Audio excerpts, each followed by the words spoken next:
reason to use locally fabricated steel is that we are local, we're easily accessible for the consultants, for the builders. Also the quality assurance is a big part of it as well. Having the interaction and being able to sit down with the fabricators one-on-one and knowing that they're going to be giving us a product of a high specification and a high quality, and something that we can check and go down to the yard, was something that was very important to us to make sure that we were happy to sign off this building at the end of it. If we were using an overseas supplier or an overseas manufacturer, I think that would have imposed a lot more cost and a lot more time and a lot more effort on our behalf. We certainly like to involve them in the process. I think it's an important thing as a main contractor that we actually go down to their shop and their yard and talk to the guys who are doing the welding so they can understand what it's about. Invite them down to site to have a look and see what it is that they're producing. And I can ring the bugger up and tell him if there's a problem and make sure he turns up and fixes it.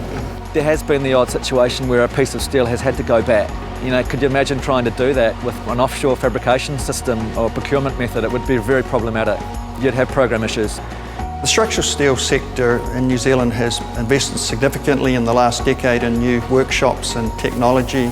We're competing against low-cost economies. It's all about being smarter, doing things more efficiently, and I see success also based on our industry providing a lot more expertise to its clients and adding more value to projects.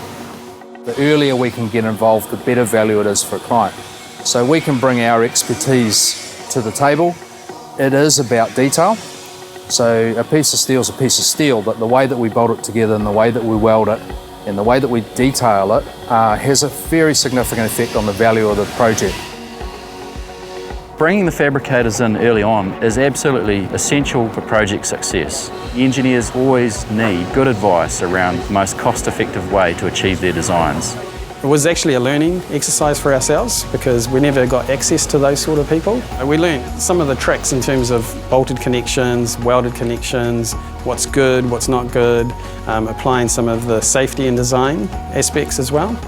In New Zealand we have about 80 structural steel fabricators that are involved in commercial structural steel projects. They range from very small operations to some very significant operations, companies that turn out over 10,000 tonnes of fabricated steelwork a year. New shops are currently under construction, so the capacity is growing to meet the market demand.